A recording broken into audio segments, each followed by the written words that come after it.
قال الله عز وجل يا أيها الذين آمنوا اتقوا الله حق تقاته ولا تموتن إلا وأنتم مسلمون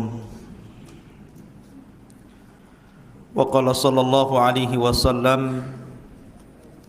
ما اجتمع قوم في بيت من بيوت الله يتلون كتاب الله ويتدارسونه بينهم إلا نزلت عليهم السكينة وغشيتهم الرحمة وحفتهم الملائكة وذكر الله في من عنده أما بعد. Santri ikhwan dan akhwat yang dimuliakan Allah Subhanahu wa taala, kembali malam ini kita bisa duduk di Masjid Pondok Pesantren Jabal Uhud Al-Islami di Ban Batam,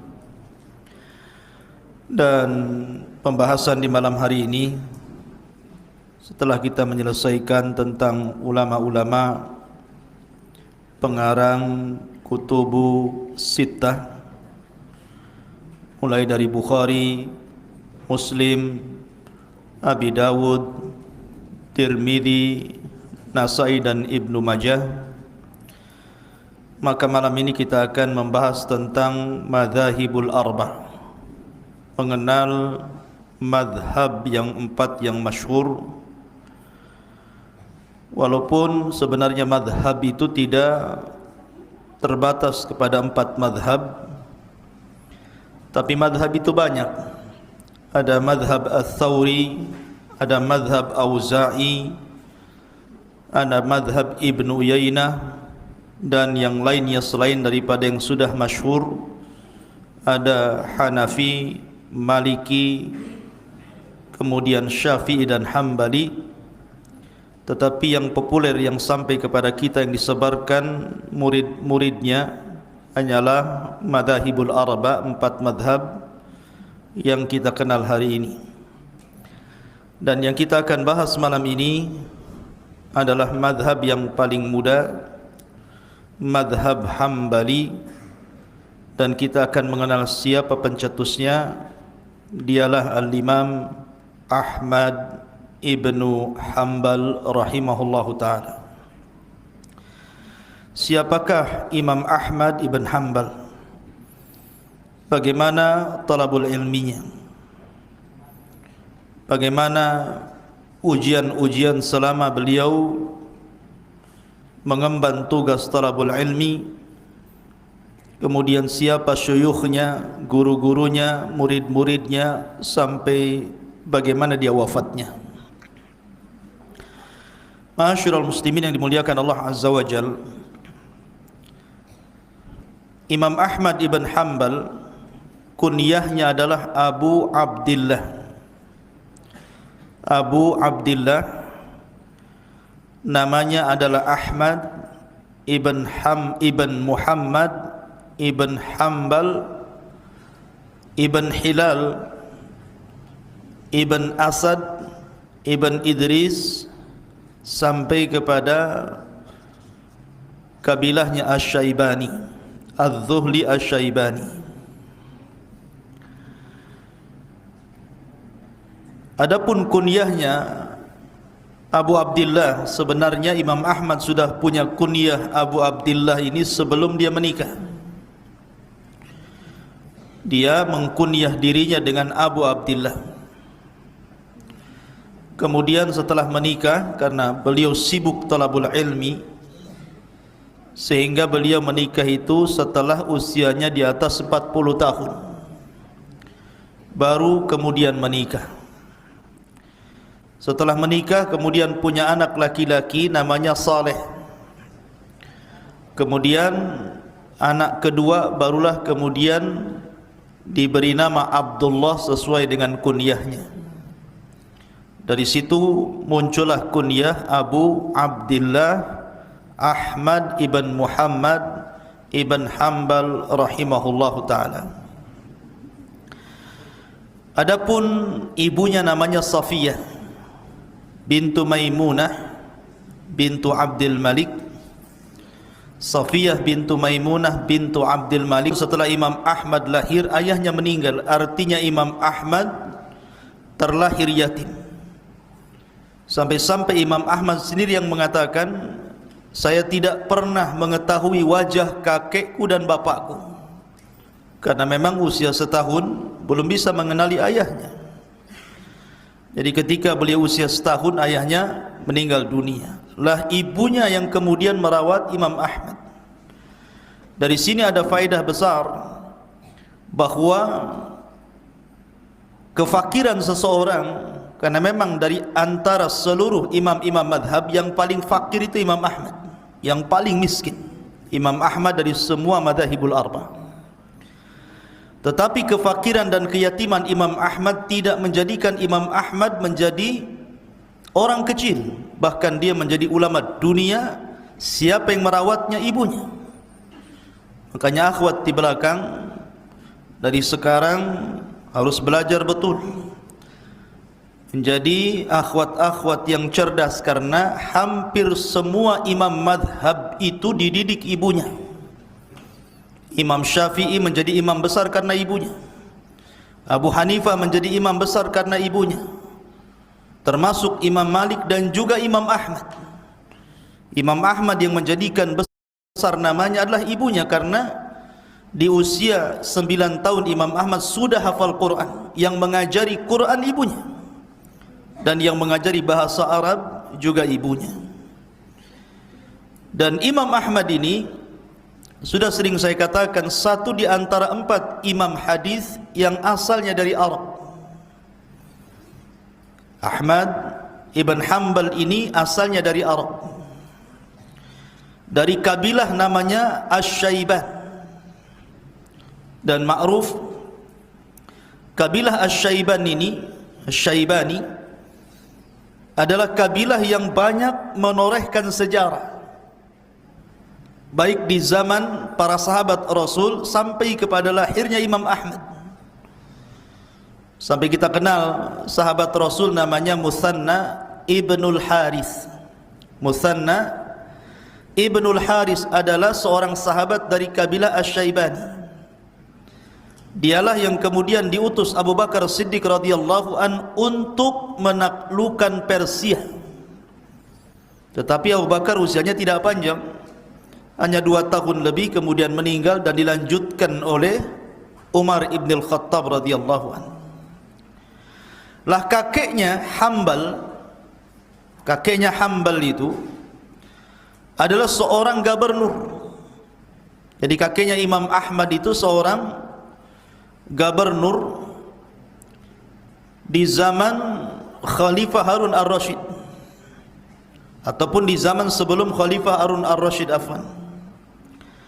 Lah ayahnya sendiri yang kemudian terlibat dalam meruntuhkan kabilah Bani Umayyah.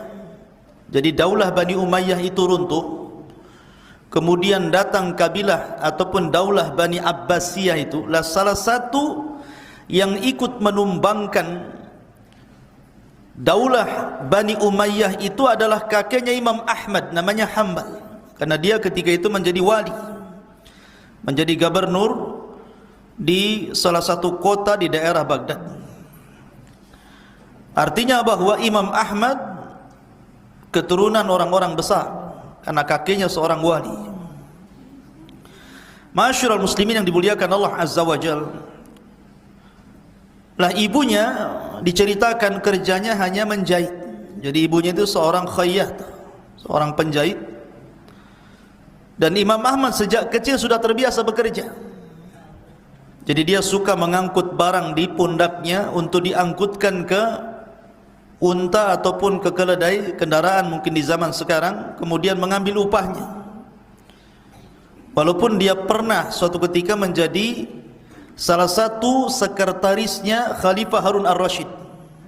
Jadi Imam Ahmad pernah bekerja di salah satu penerima surat, karena di zaman itu belum ada SMS, belum ada WA, belum ada handphone, jadi surat menyurat. Lah Imam Ahmad ini adalah pengepul surat-surat dari keluarga tentara. Jadi tentara sedang perang, Imam Ahmad itu kalau ada surat dari keluarganya, maka dia mengumpulkan. Kalau seandainya isi suratnya itu tidak layak untuk dibaca, tidak layak untuk dibaca, pamannya mungkin seorang istri menyurati suaminya, kemudian isinya rayuan gombal-gombel nggak jelas gitu kan, maka Imam Ahmad tidak akan memberikan, bahkan akan membuang surat itu. Sampai suatu ketika ada tentara yang mengadu kepada Harun ar-Rasyid, istriku mengirim surat, kenapa tidak sampai ke tanganku? Maka Harun ar-Rasyid memanggil Imam Ahmad dan mengatakan, ya Ahmad, kenapa surat yang harusnya sampai kepada fulan ibn fulan tidak sampai ke tangannya? Kata Imam Ahmad, wallahi saya tidak akan memberikan isi surat yang di dalamnya ada perbuatan yang tidak senonoh untuk dibaca. Dari sinilah Khalifah Harun ar-Rasyid kemudian memuji Imam Ahmad dan mengatakan, subhanallah, ghulamun saghirun yatawarra. Subhanallah, maha suci Allah, anak kecil, karena ketika itu masih remaja Imam Ahmad, sudah memiliki sifat wara. Lah kemudian Imam Ahmad pun sebagaimana ulama-ulama yang lainnya, setelah dia berputar-putar di Baghdad dan sekitarnya, belajar kepada ulama-ulama Baghdad dan sekitarnya, mulailah kemudian Imam Ahmad rihlah untuk thalabul ilmi, sama dengan yang lainnya, rihlah ke beberapa negara. Di antaranya Imam Ahmad, setelah kemudian beliau berusaha untuk mendalami dari ulama-ulama yang ada di Baghdad, mulailah rihlah ke Irak, kemudian ke Hijaz, Mekah dan Madinah, kemudian ke daerah Tihama, kemudian sampai ke Yaman, sampai ke Rai, ke Kufah, wara'an nahar, bahkan mana negara-negara yang ada ulama dari ulama-ulama besar ahli sunnah, maka Imam Ahmad akan mendatanginya. Sampai-sampai dikatakan oleh salah seorang muridnya, Tafa Ahmad ad-dunya marrataini hatta jama'al musnad. Jadi Imam Ahmad itu keliling dunia 2 kali sampai mampu mengumpulkan hadis-hadis Nabi SAW, kemudian dibukukan, yang kemudian karyanya disebut Musnad li Imami Ahmad, musnadnya Imam Ahmad. Ma'asyiral muslimin yang dimuliakan Allah Subhanahu wa taala, ikhwan akhwat yang dimuliakan Allah Azza wa Jalla.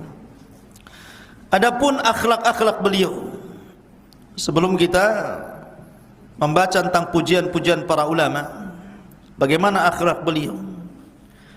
Imam Ahmad terkenal wara'nya. Wara' itu artinya tidak mau memakan perkara syubhat apalagi haram, itu namanya wara'. Kemudian terkenal zuhudnya. Imam Ahmad tidak pernah menggunakan pakaian indah, pakaiannya sangat sederhana sekali. Selain memang dia fakir, yang kedua dia zuhud. Dan Imam Ahmad adalah seorang qawaman sawaman, selalu tidak meninggalkan puasa sunnah dan solat malam. Sampai-sampai Imam Ahmad ketika sehat itu setiap hari beliau solat itu 300 rakaat. 300 rakaat, bayangkan, tentu antara solat wajib dan sunnah. Itu ketika sehatnya. Kemudian ketika beliau mendapatkan ujian karena permasalahan khalqul Quran, nanti saya akan jelaskan. Kemudian Imam Ahmad mengalami sakit yang parah. Beliau tidak bisa solat sebanyak itu, tapi beliau berusaha untuk solat sebanyak 150 rakaat dalam sehari, walaupun dalam kondisi sakit. Dan beliau menghatamkan Al-Quran seminggu sekali. Maksudnya seminggu sekali itu di siang hari sekali, kemudian di Qiyamul Lail sekali. Jadi seminggu 2 kali, malam sekali dalam Qiyamul Lail, kemudian siang sekali.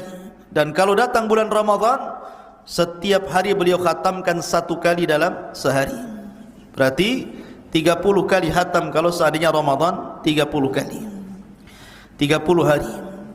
Adapun tentang bagaimana Imam Ahmad ibn Hanbal rahimahullahu ta'ala memiliki kekuatan hafalan yang luar biasa, sampai-sampai dijelaskan oleh salah seorang murid beliau, namanya Abi Zur'ah Ar-Razi rahimahullahu ta'ala, mengatakan, Kana Ahmad yahfadhu alfi haditsin. Imam Ahmad itu hafal di kepalanya 1.000.000 hadis. Bisa bayangkan, 1.000.000 hadis Imam Ahmad itu hafal di kepalanya. Dan dia menghafal hadis itu bukan redaksinya saja, bukan matannya saja, sanad-sanadnya. Jadi 1.000.000 hadis itu sampai sanadnya.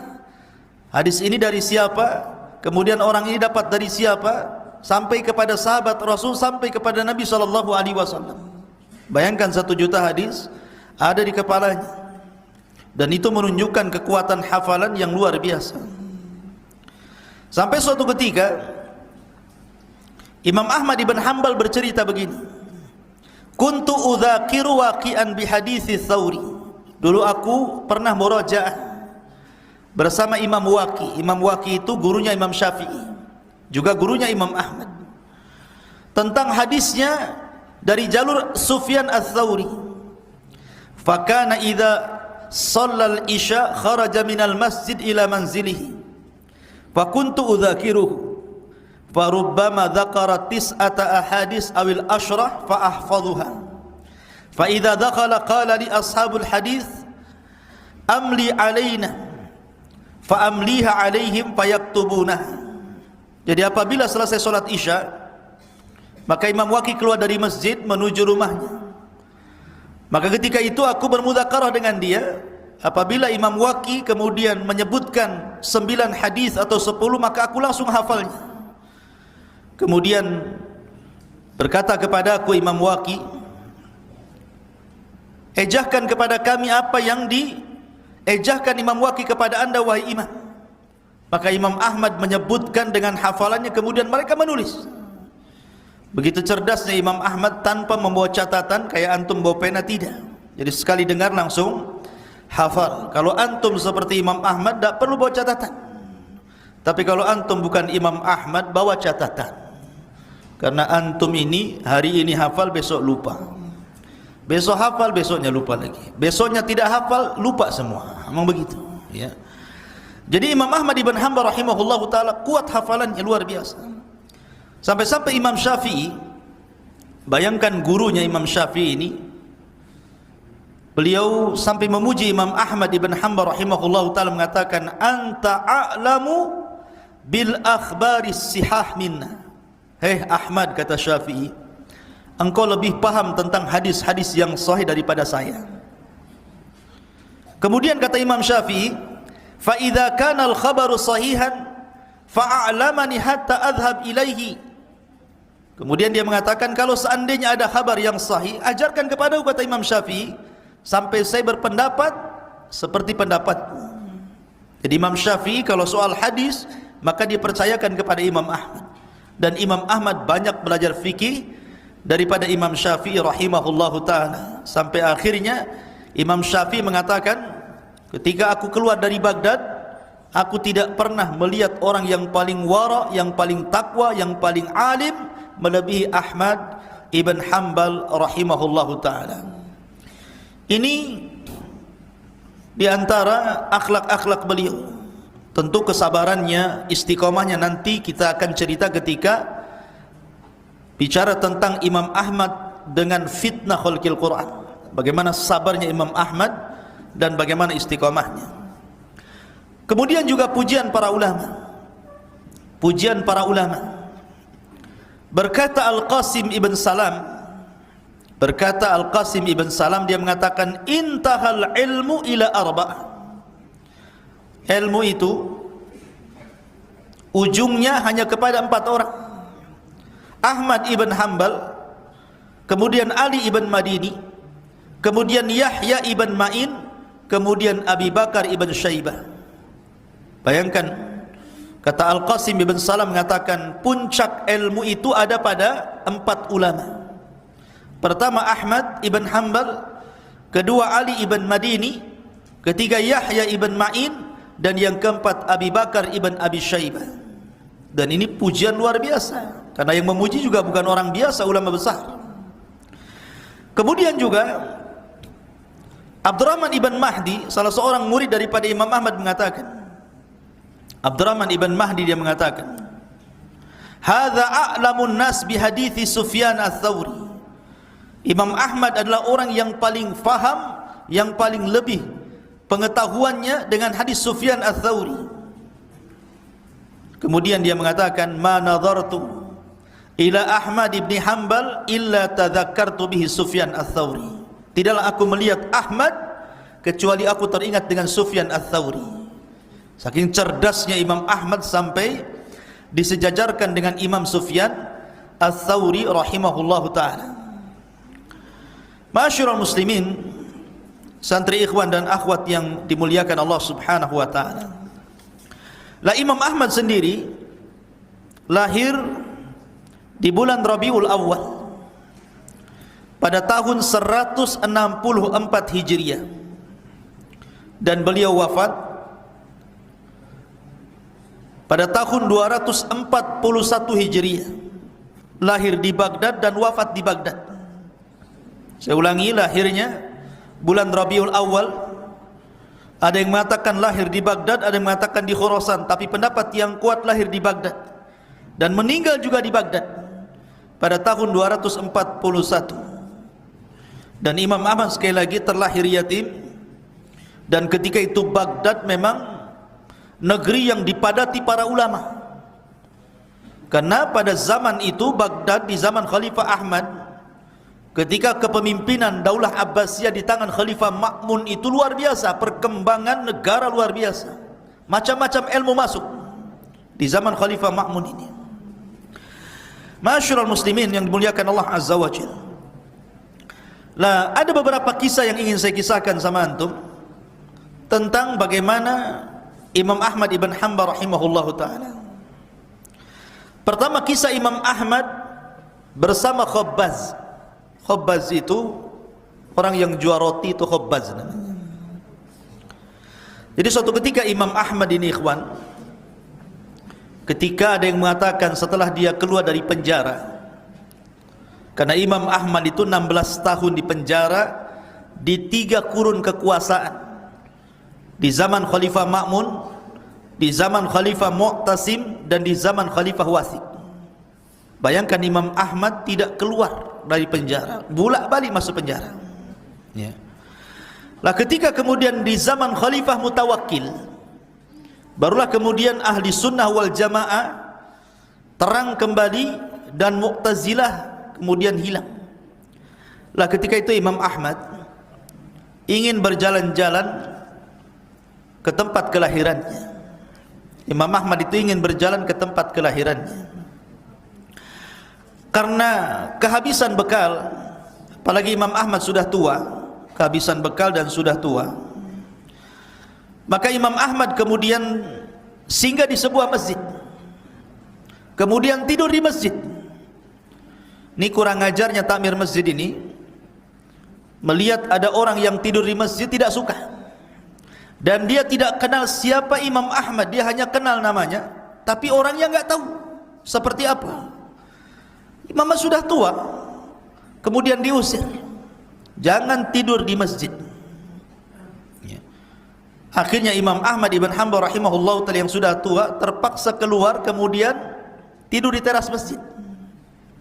Sampai di teras masjid pun tidak boleh, diusir sampai keluar pagar. Terpaksalah Imam Ahmad akhirnya tidur di bawah pohon. Bayangkan imam dunia, imam besar, tidur di bawah pohon. Dan ketika diusir dari masjid, dia tidak mengatakan, jangan usir aku ini Imam Ahmad, kau tidak kenal aku ya? Tidak juga.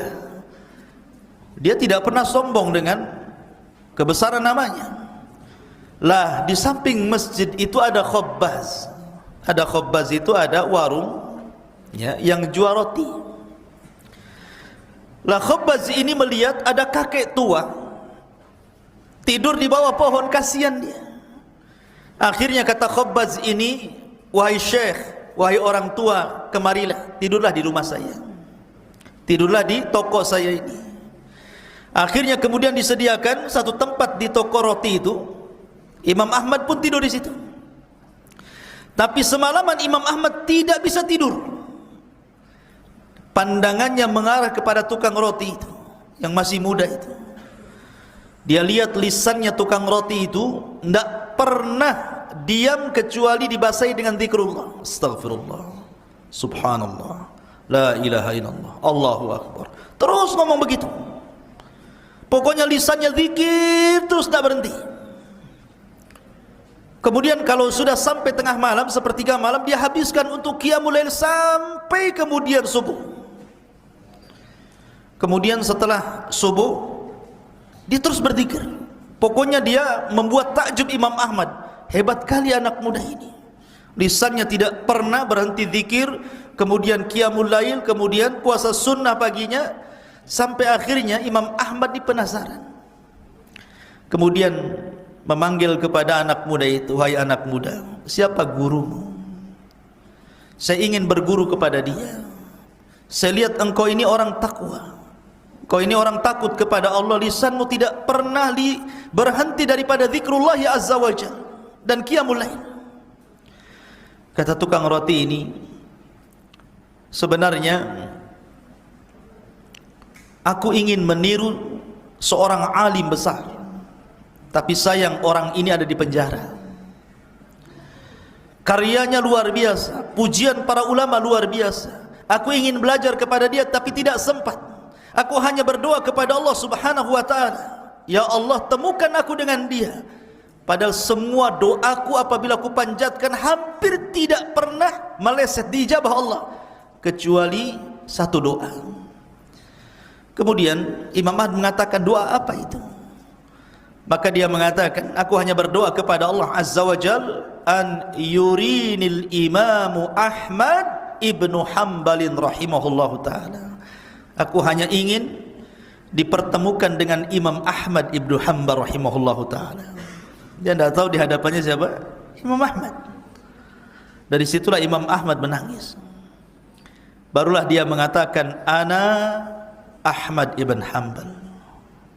Ana Ahmad ibn Hanbal. Sayalah Ahmad ibn Hanbal. Lihat, ya, bagaimana kecintaan seseorang kepada ulama besar menjadikan dia akhirnya doanya senantiasa diijabah Allah.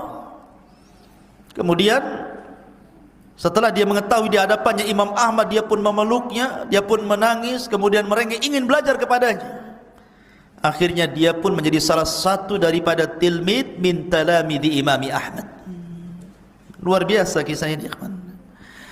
Kemudian kisah yang kedua, walaupun kisah yang kedua ini sebagian para ulama menganggap kisahnya yutakallam, dibicarakan para ulama, fi nazar, ada pandangan para ulama tentang sahih dan tidaknya, tentang pertemuan Imam Ahmad dan Imam Syafi'i. Jadi suatu ketika Imam Ahmad itu, ikhwan, dia tidak pernah setiap harinya dalam sujud-sujudnya kecuali berdoa kebaikan untuk Imam Syafi'i. Setiap sholat. Karena bagaimanapun Imam Syafi'i yang banyak mempengaruhi Imam Ahmad, karena dia gurunya. Jadi dia senantiasa berdoa. Dalam sujudnya dia tidak lepas mendoakan Imam Syafi'i kebaikan. Dan kalau bicara dengan anak-anaknya, maka dia selalu memuji Imam Syafi'i. Tuh, bagaimana kecintaan Imam Ahmad kepada ulama, dia juga ulama. Sampai akhirnya putrinya Imam Ahmad ini terpengaruh dengan kisah-kisah Imam Syafi'i yang dikisahkan Imam Ahmad kepada anaknya. Sampai suatu ketika Imam Syafi'i berada di Baghdad, dekat dengan rumahnya Imam Ahmad. Kebetulan Imam Syafi'i ini terkena sakit kepalanya, sakit pusing kepalanya, diikat. Kemudian Imam Syafi'i pun kemudian berziarah ke rumah Imam Ahmad. Bahagianya luar biasa Imam Ahmad, bayangkan. Terutama putra dan putri Imam Ahmad. Karena setiap hari Imam Ahmad memuji Imam Syafi'i, tapi tidak kenal siapa Imam Syafi'i. Ketika ziarah ke rumahnya, tentu senang dan bangga anak-anaknya. Oh, rupanya ini gurunya Abi, yang diceritakan setiap malam, yang didoakan setiap tahajud. Rupanya ini Imam Syafi'i. Akhirnya kemudian salah satu putri Imam Ahmad ini ingin melihat akhlaknya Imam Syafi'i, karena ini imam kondang yang besar. Jadi diperhatikan di rumahnya Imam Syafi'i ngapain saja. Ketika tengah malam, anaknya ini tidak tidur. Kebetulan kamarnya Imam Syafi'i tidak ditutup. Jadi lihatnya, kok Imam Syafi'i kok tidur terus, ya. Kemudian ketika sampai sepertiga malam tidak juga bangun qiyamul lail, ya. Kemudian apabila subuh dia langsung salat dak wudu, ya. Kemudian esok paginya ketika dihidangkan makan, habis pula makan yang dihidangkan itu. Oh, ini rakus nih. Jadi ada 3 catatan di sini. Pertama, kenapa dia tidak salat malam? Yang kedua, kenapa dia salat subuh tidak berwudu? Yang ketiga, banyak kali makannya. Gitu ya. Jadi putrinya Imam Ahmad ini penasaran, dia bertanya kepada bapaknya, "Wahai Abi, betul tak tuh Imam Syafi'i?" katanya. Kata Imam, "Iya, dia Imam Syafi'i, dia guru Abi." "Kayaknya bukanlah," katanya. "Emang kenapa?" Dia mengatakan gini, "Bi, saya perhatikan nih beberapa hari dia di rumah kita ini. Dia kalau malam tidak pernah qiyamul lail. Kalau subuh, solat subuh tidak wudu. Kalau makan banyak kali, habis pun semuanya." Akhirnya kemudian penasaran Imam Ahmad ibn Hanbal rahimahullah ta'ala, mulailah dia berbincang dengan Imam Syafi'i akan keluhan putrinya ini. Maka Imam Syafi'i rahimahullah ta'ala menjawab, ya, dia mengatakan, "Ya Ahmad, kenapa aku tidak qiyamul lail? Semalam kenapa aku tidak qiyamul lail? Karena semalam ya Ahmad, aku memikirkan satu hadis. Aku keluarkan faedah-faedah hadis itu. Sampai akhirnya tidak terasa waktu pun terus mengalir sampai akhirnya waktu fajar. Maka aku karena khusyuknya mengambil faedah-faedah dari hadis itu, sampai aku tidak qiyamul lail. Adapun kemudian aku subuh dan kau lihat aku tidak berwudu, karena aku belum batal. Wudu isya belum batal. Sampai subuh dan aku tidak tidur masalahnya. Jadi aku sholat subuh dengan wudunya sholat isya. Adapun kemudian aku makan banyak di rumahmu ya Ahmad, karena Nabi SAW pernah bersabda, di mana bahwa ta'amul qurama artinya makanan dari orang-orang yang dermawan lagi takwa itu obat, tetapi ta'amul bukhalah itu dak penyakit. Makanya kenapa aku habiskan semuanya? Setelah aku makan banyak di rumahmu, sakitku hilang. Maka benar apa yang disabdakan Rasul, ta'amul qurama dawaun wa ta'amul bukhala daun. Makanan orang-orang yang suka memberi, mudah memberi, orangnya dermawan, ikhlas karena Allah, itu jadi obat. Tetapi makanan orang-orang bakhil jadi penyakit. Makanya antum jangan makan dari kawan yang bakhil. Penyakit, habis makan mencret antum. Ya. Kenapa? Karena tidak ikhlas ngasihnya. Tapi kalau makanannya orang ikhlas itu, memang dia dermawan, ikhlas dia, makanya makannya jadi obat. Jadi kalau antum sakit, cari orang dermawan, traktir saya lah, biar jadi obat gitu. Kata yang antum anggap dermawan, antum minta terus gitu. Kalau gitu jadi bakhil antum sekarang. Jangan makan sama dia, ya, nampak watak aslinya. Jadi walaupun kisah ini ikhwan memang diperbincangkan para ulama, tetapi masyhur kisah ini, ya. Masyhurul muslimin yang dimuliakan Allah Subhanahu wa taala. Baik, kita masuk, karena kalau kita cerita Imam Ahmad dari awal sampai akhir tidak bisa dalam 1-2 pertemuan, terlampau banyak kisahnya. Pujian para ulama, karyanya luar biasa. Kita ambil yang penting-penting saja. Lah Imam Ahmad ibn Hanbal rahimahullahu taala dengan fitnah khalqil Quran. Di zaman Imam Ahmad ikhwan, ketika itu daulah dipegang Abbasiyah, dan yang menjadi khalifah ketika itu adalah Khalifah Ma'mun. Lah Khalifah Ma'mun ini terpengaruh dengan paham Mu'tazilah, dan Mu'tazilah itu paham turunan dari Jahmiyah, dan kita tahu Jahmiyah ini sesat. Siapa pendiri Jahmiyah? Jaham ibn Safwan, berguru kepada Jad ibn Dirham. Jad ibn Dirham berguru kepada Aban ibn Sam'an. Aban ibn Sam'an berguru kepada Talut, dan Talut berguru kepada penyihir Rasul Labid ibn A'sam, seorang Yahudi yang menyihir Nabi. Saya ulangi silsilahnya Jahmiyah ini. Catat, Jahmiyah ini aliran, pendirinya adalah Jahm ibn Safwan. Jahm ibn Safwan ini murid daripada Jad ibn Dirham. Jad ibn Dirham ini murid daripada Aban ibn Sam'an, dan Aban ibn Sam'an ini murid daripada Talut, dan Talut berguru kepada orang yang pernah menyihir Rasul, namanya Labid ibn A'sam, seorang Yahudi. Lah di antara turunan pemahaman Jahmiyah itu adalah Mu'tazilah. Siapa pendiri Mu'tazilah? Namanya Wasil ibn Atha. Pendiri Mu'tazilah itu namanya Wasil ibn Atha. Dulu Wasil ibn Atha ini murid daripada pemimpin tabi'in, namanya Hasan al-Basri, seorang ulama besar di zaman tabi'in.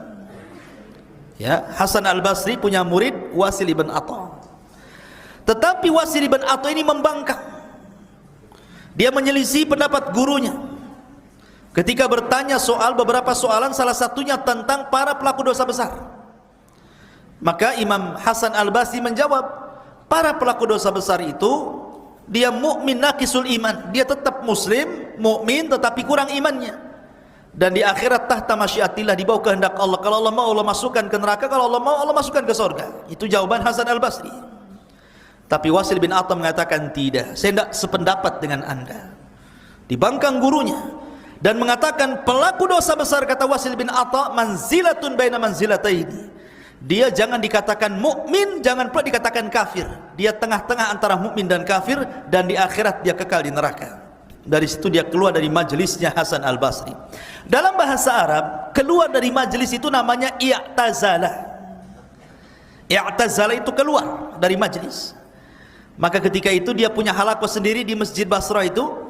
Kemudian Hasan al-Basri mengatakan, merekalah Mu'tazilah, orang-orang yang keluar dari majelisnya ahli sunnah. Maka ketika itulah rombongannya Wasil ibn Atha dan pemahamannya disebut Mu'tazilah. Lah di zaman Khalifah Ma'mun, Mu'tazilah itu berhasil menjadi kendaraan politik negara. Jadi negara itu menunggangi agama untuk berpolitik lewat agama. Lah pemahaman yang diusung oleh negara kala itu pemahaman Mu'tazilah yang diusung oleh Wasil ibn Atha tadi. Kemudian lahirlah ulama-ulama Mu'tazilah. Di antaranya Bishr al-Murrisi, kemudian juga Ahmad ibn Abi Du'ab. Ahmad ibn Abi Du'ab, sama-sama Ahmad. Makanya di zaman itu ada dua Ahmad. Jadi Ahmadan, dua Ahmad. Yang satu tercela dan satu terpuji. Satu tercela Ahmad ibn Abi Du'ab, tokoh Mu'tazilah, sekaligus mufti daripada Khalifah Ma'mun. Dan yang satunya Imam Ahmad ibn Hanbal, ulama ahli sunnah, penentang Mu'tazilah. Lah ketika itu Khalifah Ma'mun akalnya dikuasai Mu'tazilah di tangan Ahmad bin Abi Du'ab. Maka ketika itulah Khalifah Ma'mun memaksakan bahwa keyakinan Mu'tazilah ini harus tersebar menjadi agama negara. Bayangkan agama dijadikan tunggangan politik oleh Khalifah Ma'mun ini. Lah ketika itu ada ulama besar namanya Yazid ibn Harun. Yazid ibn Harun ini masih ditakuti oleh siapa? Oleh Khalifah Ma'mun. Maka Khalifah Ma'mun mengirim satu utusan untuk mendatangi Yazid ibn Harun. Kasih tahu Yazid bin Harun, Khalifah akan memaksakan rakyat seluruh kota Baghdad untuk berakidah Mu'tazilah dan mengatakan Al-Quran makhluk. Kata Yazid bin Harun, wallahi kadzabta, dusta kamu. Tidak mungkin Khalifah menyuruh seperti itu. Kalaupun dia harus menyuruh seperti itu, jangan dilakukan. Wallahi la yaf'al, jangan dia lakukan. Akhirnya karena dia masih takut dengan Yazid ibn Harun, karena ulama besar kala itu, maka Khalifah Ma'mun pun tidak menyebarkan akidah Mu'tazilah sampai wafatnya Yazid ibn Harun. Setelah wafatnya Yazid ibn Harun inilah baru kemudian Khalifah Ma'mun memaksa orang untuk jadi Mu'tazilah. Semua dipaksa. Bahkan yang tidak berakidah Mu'tazilah ditangkap, dimasukkan penjara. Sampai ketika itu ulama berpecah menjadi 3 kelompok. Kelompok yang pertama terpaksa mengatakan Al-Quran makhluk. Terpaksa mengatakan Al-Quran makhluk karena takut pedangnya penguasa. Ya. Kemudian kelompok yang kedua mentakwil. Tidak mengatakan Al-Quran kalamullah, tidak mengatakan Al-Quran makhluk. Mereka hanya mengatakan Injil, Taurat, Zabur, Suhuf, Quran makhluk. Maksudnya tangannya yang makhluk, bukan Taurat, Zabur, Injil, Suhuf, Quran, bukan itu. Disyaratkan kepada tangannya. Maksudnya dia ingin mengatakan yang makhluk itu tangannya, bukan Taurat, Injil, ini bukan itu. Ada yang mentakwil seperti itu supaya tidak ditangkap. Dan yang seperti ini banyak, yang melakukan takwil seperti ini banyak, seperti Muhammad ibn Sa'ad, Sahibut Tabaqat, kemudian Imam Bukhari, kemudian Ali bin Madini, Yahya bin Ma'in, itu mentakwil dia. Ya, dia mengatakan maksudnya jarinya yang makhluk, tetapi Taurat, Injil, Zabur, Suhuf, Quran bukan makhluk gitu ya. Dia tidak mau mengatakan langsung gitu kan, supaya tidak ditangkap. Tapi ada juga yang mengatakan tidak, saya tidak akan ikut Mu'tazilah, saya tidak akan mengatakan Al-Quran makhluk, saya katakan Al-Quran kalamullah. Lah, yang berani-berani ini tidak banyak dan berakhir dengan kematian. Pertama, Ahmad ibn Nasr al-Khuzai.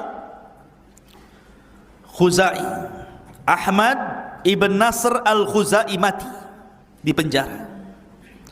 Yang kedua, Muhammad ibn Nuh meninggal dalam perjalanan ketika menghadap Khalifah Ma'mun karena dicambuk selama perjalanan dan digeret dengan rantai. Akhirnya Muhammad ibn Nuh mati di perjalanan.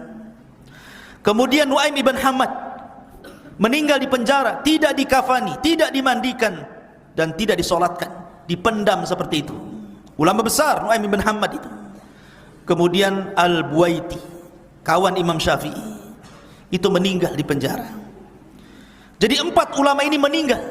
Saya ulangi, catat ya, yang meninggal itu Ahmad ibn Nasr al-Khuzai, kemudian Muhammad ibn Nuh, kemudian Nuaim ibn Hamad, kemudian Al-Buaiti, teman Imam Syafi'i. 4 ini meninggal karena mempertahankan Al-Quran kalamullah dan bukan makhluk, kecuali Imam Ahmad.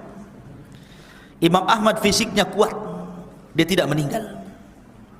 Ketika kemudian dilaporkan kepada Khalifah Ma'mun, siapa lagi ulama yang tersisa yang mengatakan Al-Quran kalamullah, datangkan ke hadapanku. Ketika itu orang-orang mengatakan tinggal satu wahai Khalifah. Siapa dia? Dialah Ahmad bin Hanbal. Oh, kalau gitu datangkan kepada saya. Ketika itu Khalifah Ma'mun tidak pernah melihat Imam Ahmad, Imam Ahmad pun tidak pernah melihat Khalifah. Akhirnya ditangkaplah Imam Ahmad, kemudian mau dihadirkan ke Khalifah. Hampir sudah mendekati daerah tempat Khalifah tinggal di situ. Imam Ahmad berdoa kepada Allah Azza wa Jalla. Apa doanya? Imam Ahmad mengatakan, ya Allah, janganlah kau perlihatkan wajah Khalifah dengan wajahku, begitu juga wajahku dengan dia. Jangan kau perlihatkan wajahku dengan wajahnya atau wajahnya dengan wajahku. Subhanallah, doa orang yang dizalimi, ikhwan, karena Imam Ahmad dirantai. Kemudian rantainya digeret di kuda. Kemudian kudanya kencang, jadi dia diseret-seret pakai rantai. Anda bisa bayangkan, ulama besar diseret-seret dengan rantai. Dia hanya berdoa kepada Allah, ya Allah, jangan kau pertemukan wajah dia dengan wajahku dan wajahku dengan wajahnya. Doa orang yang mazlum dizalimi, laisa bainahu wa bainallah hijab, tidak ada penghalang antara dia dengan Allah, mustajab. Subhanallah. Belum lagi Imam Ahmad berjumpa dengan Khalifah, Khalifah pun meninggal karena doanya orang yang dizalimi. Ketika Khalifah Ma'mun kemudian meninggal, wasiatnya, lihat, orang yang meninggal su'ul khotimah. Khalifah Ma'mun meninggal su'ul khotimah. Kenapa? Karena meninggal di akidah Mu'tazilah masalahnya dan menyiksa para ulama. Rupanya diberwasiat kepada penggantinya Khalifah Mu'tasim sama, untuk memperjuangkan akidah Mu'tazilah dan tetap menjadikan Ahmad bin Abi Du'ab untuk menjadi penasehat keagamaan kala itu, dan dia tokoh Mu'tazilah. Maka di zaman Khalifah Mu'tasim lebih keras lagi. Imam Ahmad mendapatkan siksaan luar biasa. Setiap hari dihadirkan di persidangan, dibuat debat dengan para ulama Mu'tazilah, disaksikan orang ramai, tapi Imam Ahmad tidak pernah kalah. Tidak pernah kalah. Setiap dia tidak pernah kalah, akhirnya ketika mereka tidak sanggup untuk berhujjah dengan kuwatul hujjah, maka dibalik hujjatul quwah namanya. Dengan kekuatan disiksanya Imam Ahmad. Dipukul, disiksa, dipukul sampai akhirnya Imam Ahmad bolak-balik pingsan.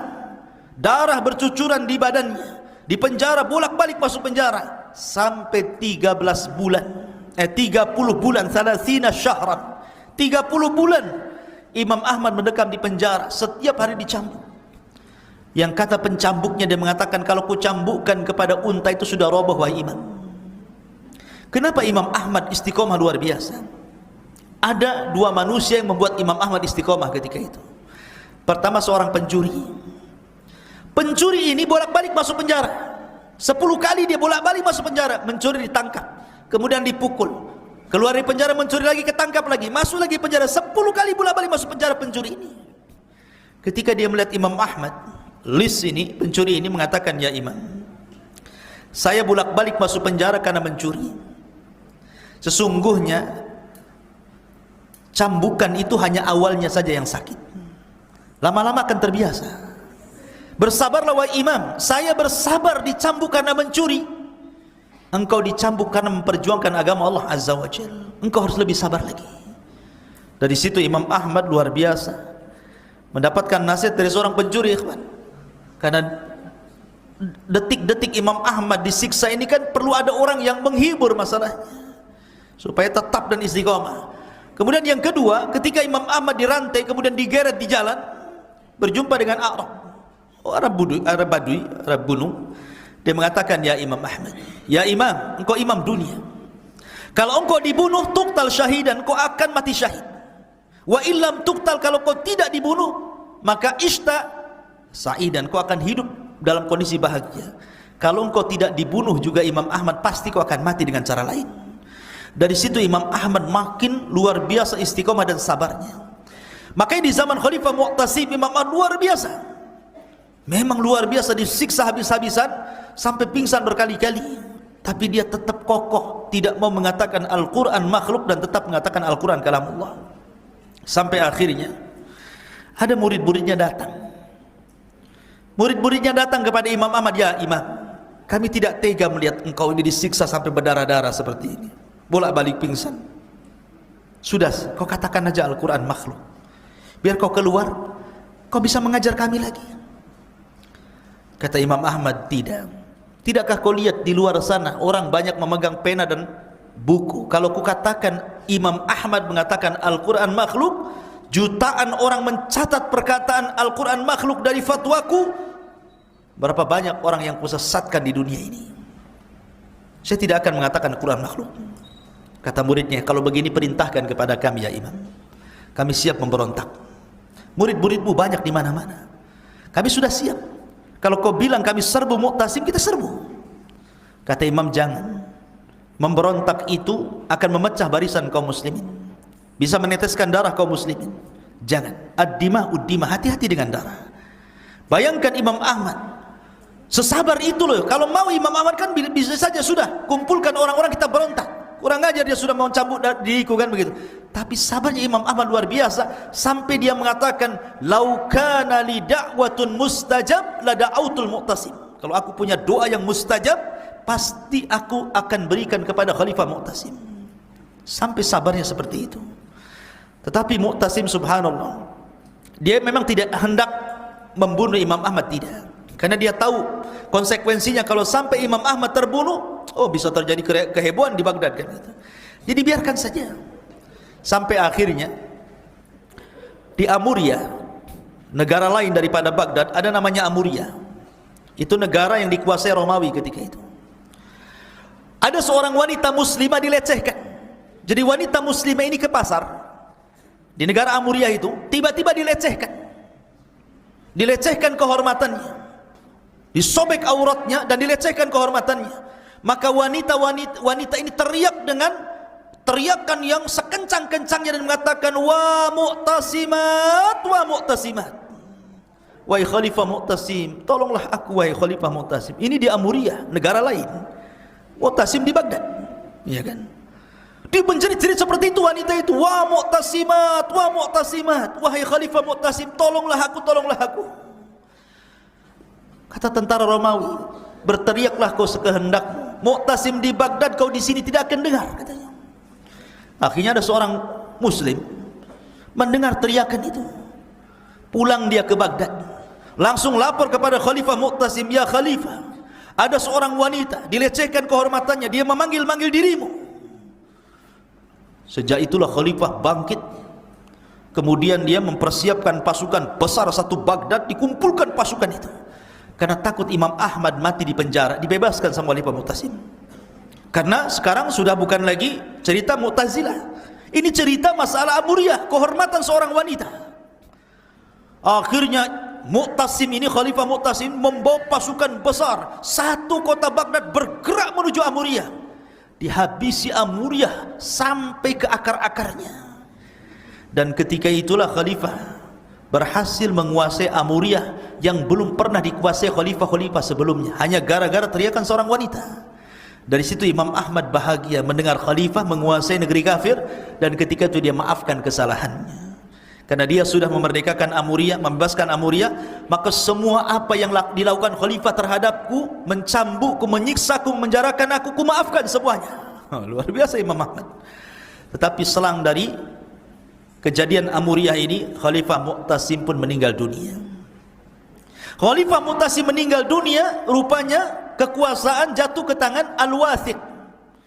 Jahatnya kurang lebih Khalifah Wathiq ini, ya.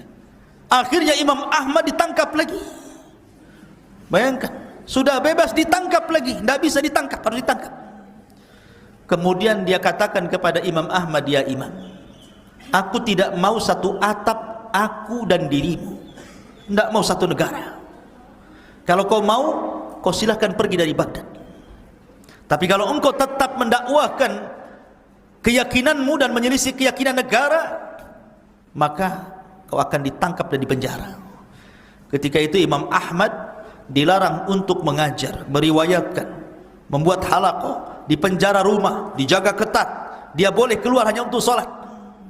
Dari sinilah ada satu kisah tentang talabul ilmi seorang yang bernama Baqi ibn Mikhlad. Baqi ibn Mikhlad. Bayangkan Baqi bin Mikhlad ini, dia orang Maroko, ikhwan, orang Maroko sana, orang Andalus, ya. Berjalan melewati beberapa negara ke Baghdad. Karena di zaman itu kan tidak seperti zaman sekarang. Kalau zaman sekarang Amerika apa yang terjadi kita sudah bisa mengetahui lewat berita-berita, ya kan. Negara-negara lain lagi perang seperti sekarang, Myanmar lagi demo, kita tahu deh lewat media kan begitu. Zaman itu kan tidak tahu. Baqi bin Mikhlad ini seorang talabul ilmi, ingin belajar kepada Imam Ahmad, melewati banyak negara, sampai setahun lebih berjalan dari negaranya sampai ke Baghdad. Dia tidak tahu kalau Imam Ahmad sedang di penjara rumahan. Ketika sampai di Baghdad, dia mendengar Imam Ahmad tidak bisa meriwayatkan hadis, tidak bisa mengajar. Tapi karena himmahnya luar biasa Baqi bin Mikhlad ini, dia ingin belajar kepada Imam Ahmad. Akhirnya dia pura-pura masuk ke penjaranya Imam Ahmad dan mengatakan, ya Imam, saya jauh-jauh dari Andalus sana, ingin belajar kepadamu, berikan satu hadis atau dua atau tiga hadis kepada saya. Kata Imam, tidak bisa. Lihat penjaga-penjaga di sekitar sini, kalau sampai aku dilihat sedang mengajarkan satu dua buah hadis kepada seseorang, maka tahu akibatnya, saya tidak akan meriwayatkan satu hadis pun.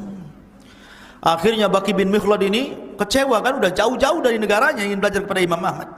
Akhirnya dia punya siasat, dia datang pada Imam Ahmad pada lain waktu dan mengatakan, ya Imam, bagaimana kalau seandainya aku akan berpenampilan bukan seperti penampilan talabul ilmi, saya akan berpenampilan compang-camping layaknya pengemis.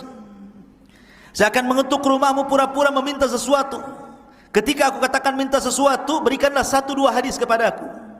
Deal or no deal? Deal.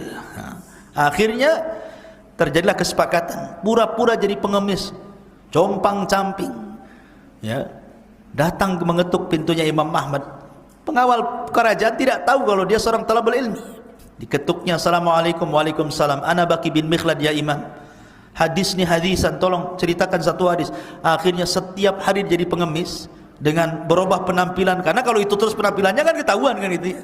Jadi hari ini penampilannya begini, hari itu begini, sampai 300 hadis dia catat, berarti 300 kali dia jadi pengemis. Baqi bin Mikhlad, ya, sampai akhirnya ikhwan, Al-Wathiq pun meninggal dunia.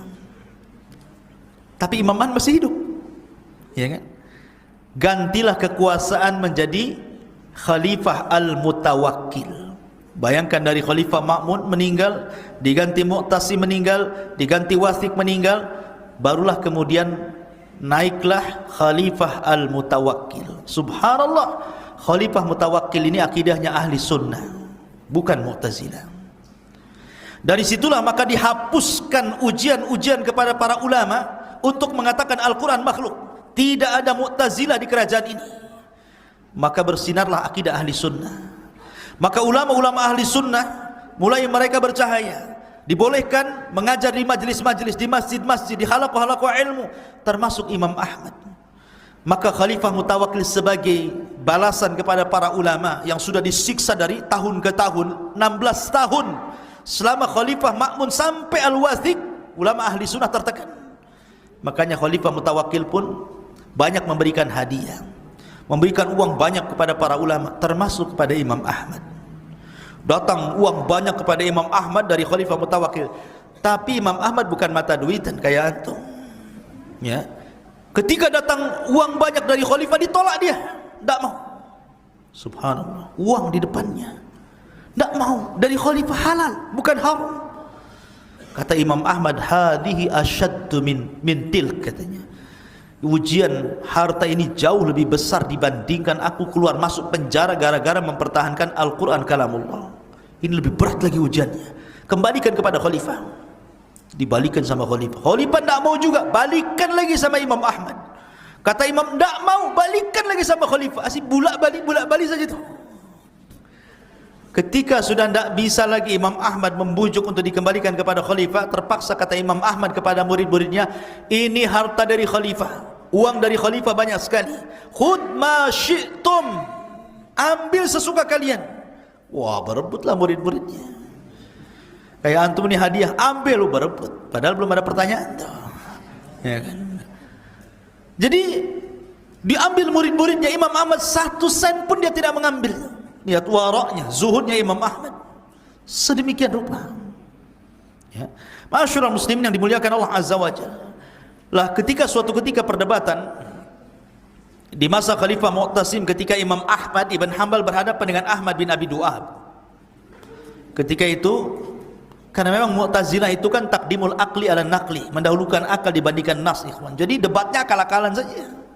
Kata Imam Ahmad, dia mengatakan kepada Ahmad bin Abi Du'ab, oke, di majelis ini mungkin kalian menganggap tidak ada yang kalah, tidak ada yang menang. Tetapi ingat, akan ada sebuah hari yang menunjukkan kemenangan diriku di atas dirimu. Maka orang-orang pun terdiam dan mengatakan, hari apa itu ya Imam? Kata Imam Ahmad, yaumul janaiz, ketika aku dan kamu hai Ahmad bin Abi Du'ab, Allah cabut nyawanya.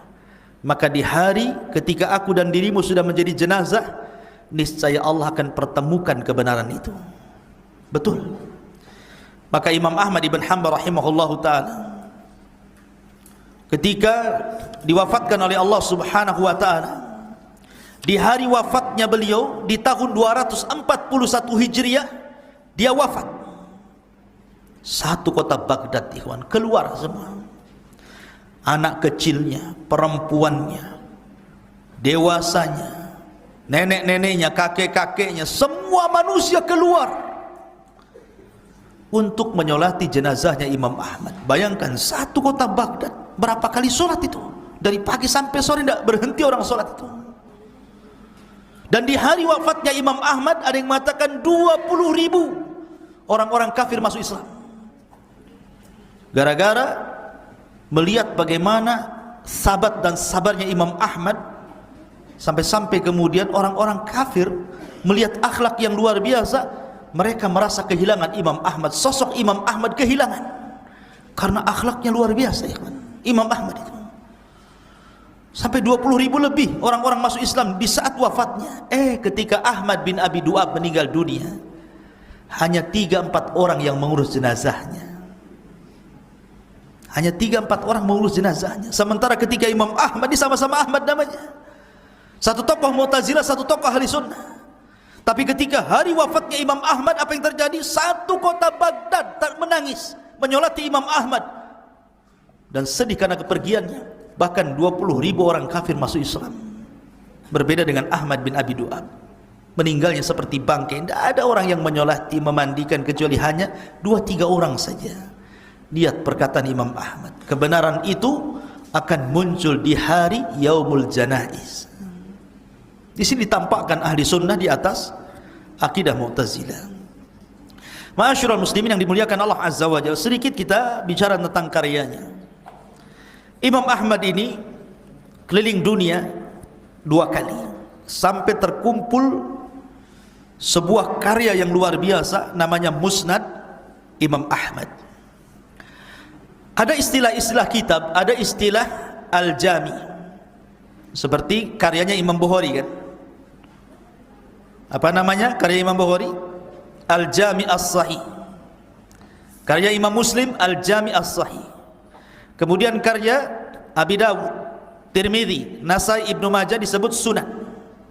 Karyanya Imam Ahmad disebut Musnad. Apa bedanya? Al-Jami, Sunan, Musnad. Ini istilah-istilah para ulama ketika mengarang buku. Kalau Sunan dengan Al-Jawami itu ada kemiripan. Al-Jami dengan Sunan itu ada kemiripan. Miripnya sama-sama ada tertata dengan bab. Tertata ada babnya. Bab taharah, bab salat, bab puasa, bab haji. Itu jami ataupun sunan. Kalau jami lebih luas lagi, mencakup akidah. Kalau sunan hanya fikih-fikih saja. Tapi kalau musnad tidak. Musnad tidak ada babnya dia. Dia hanya diurut sebagaimana tartib rawi. Pamannya begini. Dan Imam Ahmad itu akan meletakkan seorang perawi dari yang paling afdal, kemudian yang afdal, kemudian yang di bawahnya. Beliau letakkan Khulafaur Rasyidin dulu. Abu Bakar Siddiq. Dia mendengar hadis dari Rasul, hadis apa saja. Makanya riwayat Abu Bakar itu kan tidak mencakup bab toharoh saja, mungkin bab jihad, mungkin bab buyu, mungkin bab macam-macam, gitu kan. Dalam satu rentetan penyebutan itu macam-macam pembahasan di situ. Karena bukan diambil bab, tetapi diambil perawi. Nah, Abu Bakar ini punya berapa hadis dicantumkan semua. Kemudian setelah Abu Bakar Umar, setelah Umar Utsman, setelah Utsman Ali, setelah Ali baru sisa 10 sahabat yang dijanjikan masuk surga. Setelah itu baru keluarga Rasul. Setelah itu baru ummahatul mukminin, istri-istri Nabi. Setelah itu baru orang-orang yang ikut perang Badar. Setelah itu baru begitu macam-macam sampai selesai buku. Seperti itu tartibnya musnad itu. Jadi bukan diambil dari bab, tetapi diambil dari seorang ruwat perawi. Itu bedanya, ya. Kemudian yang kedua, kalau Al-Jami As-Sahih seperti Imam Bukhari Muslim, dia tidak memasukkan kecuali yang sahih-sahih. Ya. Tetapi kalau Sunan dengan Al-Musnad ada kemiripan. Yang penting dia kumpulkan semua riwayat Rasul, dicantumkan dalam hadis. Tetapi walaupun demikian, Imam Ahmad berupaya untuk tidak meriwayatkan dari para pendusta atau yang tertuduh berdusta ataupun yang hadisnya mungkar. Jadi berusaha yang bagus-bagus. Kalaupun ada hadis dhaif, tidak dijadikan usul, tetapi dijadikan mutaba'ah saja, pengikut saja. Dan subhanallah, di dalam Musnad Imam Ahmad itu terdapat 40.000 hadis. Tentu yang terulang-ulang, yang tidak terulang-ulang sekitar 30.000 ya. Tetapi bayangkan 40.000 hadis semua dari hafalan. Bukan kayak kita ngarang buku itu nengok referensi dulu, baru dicatat, baru di khulasohnya apa gitu. Enggak. Imam Ahmad mencatat dari hafalan dia. Sampai akhirnya terkumpul musnad yang luar biasa. Itulah bedanya musnad, Sunan dan Al-Jami. Sampai-sampai dikatakan Imam Subki, asbahal musnad aslun min usulil ummah. Musnad Imam Ahmad itu menjadi pondasi dari pondasi-pondasi umat ini. Bahkan berkata Ibnu Al-Jazari, lam yurwa ala wajhil ardi kitabun fil hadithi, tidak ada satupun ulama yang meriwayatkan di kolong langit ini satu kitab yang membahas tentang hadis Nabi SAW fi ma'alam min musnad Imam Ahmad. Sepengetahuan saya melebihi musnadnya Imam Ahmad. Dan subhanallah, dalam Musnad Imam Ahmad itu kebanyakan riwayatnya sulasiyat, ikhwan. Apa sulasiyat itu artinya? Antara Imam Ahmad sampai kepada Rasul itu cuma 3 orang saja. Jadi antara jarak Imam Ahmad kepada Rasul itu 3 orang, maka disebut sulasiyat namanya. Riwayat sulasiyat, dan itu disebut sanad ulu. Sanad yang paling dibanggakan para ulama. Sanad yang lebih dekat kepada Rasul. Dan kebanyakan dalam Musnad Imam Ahmad itu sulasiyat rata-rata. Kemudian di dalam Musnad Imam Ahmad, ikhwan yang dimuliakan Allah Subhanahu wa taala, sampai-sampai dikatakan Imam Safarini ma'ruf, ulama akidah, itu sampai mengarang sulasiyat Musnad Imam Ahmad tuh. Jadi dia mengambil sulasiyatnya kemudian dikarang satu buku. Saking ihtimamnya, perhatiannya Imam As-Safarini kepada Musnad Imam Ahmad. Bahkan mengalir pujian para ulama dari ulama muhaddisin seperti Ibnu Hajar dan yang lainnya tentang musnadnya Imam Ahmad ibn Hanbal rahimahullahu ta'ala. Ini diantara imam besar Imam Ahmad rahimahullahu ta'ala, dan juga karya besarnya